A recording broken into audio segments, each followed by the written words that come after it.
Hi everybody, my name's Adam Bushnell and I'm an author. Thank you very much for joining me for chapter 3 of Quests in Epica. And Belle the dog has decided to join us for chapter 3. She couldn't contain herself with excitement. So far what's happened is Emily has found a pet at school called a squidcabbit. It's part cat, part squirrel and part rabbit. She's taken it back to her home, but she's gone to her neighbour's house, Don.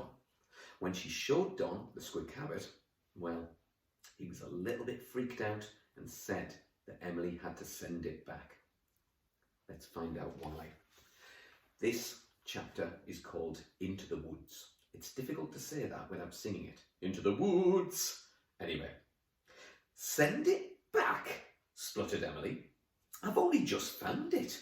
Don snatched up the squidcabbit with surprising speed for an old man. The cute furry bundle was stuffed into the backpack and a swift zipping sound sealed the cute creature's prison. Hurriedly racing to the door, Don was mumbling madly to himself. Emily was staring. She opened and closed her mouth like a goldfish. She did this several times before forcing her body to obey her brain's commands. "Wait!" she shouted. "Stop, Don, stop!" But the old man had left the flat and was tearing down the stairs, clutching the backpack fiercely in both hands. Emily ran through the open door and followed. Don was now running at full speed out of the estate. He was heading over the busy road towards the woods that stood tall and dark opposite. Running and shouting and flapping her arms like a pelican trying to take flight, Emily followed. The trees engulfed them both, and finally the young girl caught up with the old man. "What are you doing?" she demanded. Don stopped. He panted and turned slowly. His kind eyes shimmered with moisture. "I'm sorry," he breathed heavily. "I really am, but you can't keep it." "Why?" blurted Emily. "Because of my mother?" Don shook his head. "This creature is not from here." "Well, where's it from?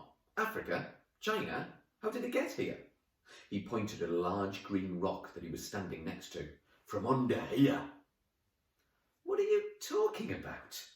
Don bent down and pushed against the rock. Emily had been surprised by how quickly this old man could run, but she was even more surprised by his strength. He heaved the rock with immediate efficiency. Landing with a thud, it then rolled back and forth a few times before settling still. What was revealed was a huge hole in the ground. It was as if the stone was a large rocky plug in the earth.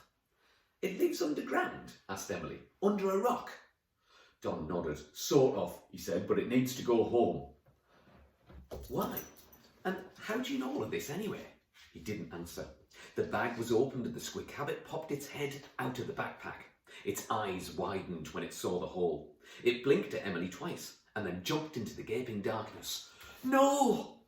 Emily shouted as her new pet disappeared beneath the ground. Much like my pet has disappeared off my knee. She sank down to her knees and peered into the black hole. Don then rolled the rock. It pounded the ground and the impact momentarily lifted Emily up and then down. "That was my pet and you had no right to do that. How do you know where it lives anyway? What gets you to decide what to do with it? Who made you the boss of me?" She bumped her shoulder past him and clutched up her empty backpack. Stomping on the leafy ground, Emily stormed back to the flats and out of the woods. Don sadly watched her go. He said nothing and did not move. Emily ascended the stairs and sat on the mat outside her flat. She waited for her mother. A single tear rolled down her cheek. Her pet was gone. Emily didn't mention the squidcabbit to her mother later that night. When she was asked why she wasn't in Don's flat, she mumbled something about him popping out. It was a sleepless night, that night for Emily.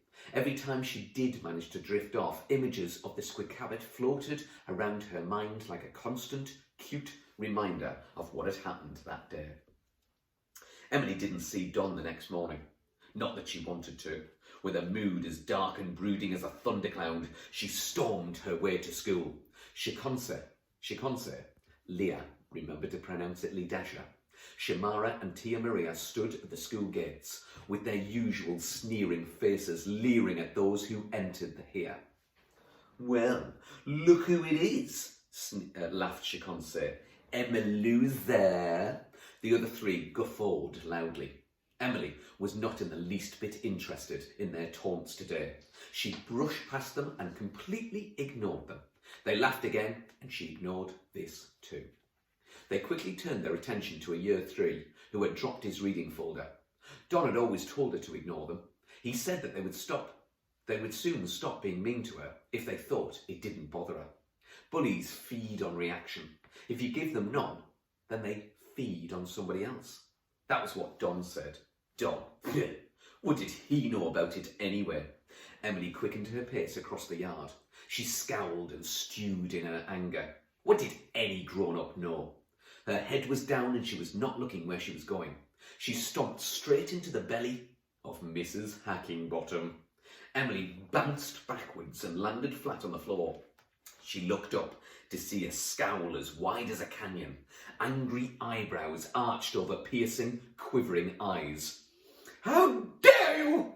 the teacher screeched. The mouth was puckered up as tiny as a snake's bottom.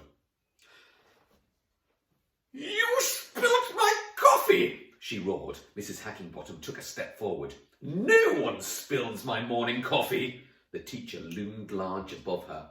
"You will pay for that," she hissed. And that is the end of chapter 3. See, Belle the dog did come back because it got exciting at the end. What's going to happen to Emily? I mean, she was late back from break time and she was given a whole lunchtime detention. This time, she spilt the teacher's coffee, and apparently nobody does that. What's going to be her punishment? You have a little chat with each other and decide what you think is going to happen next. And what's going on with that Don? And that hole in the ground? Where's the squeak habit gone? See if you can work out what's going to happen next.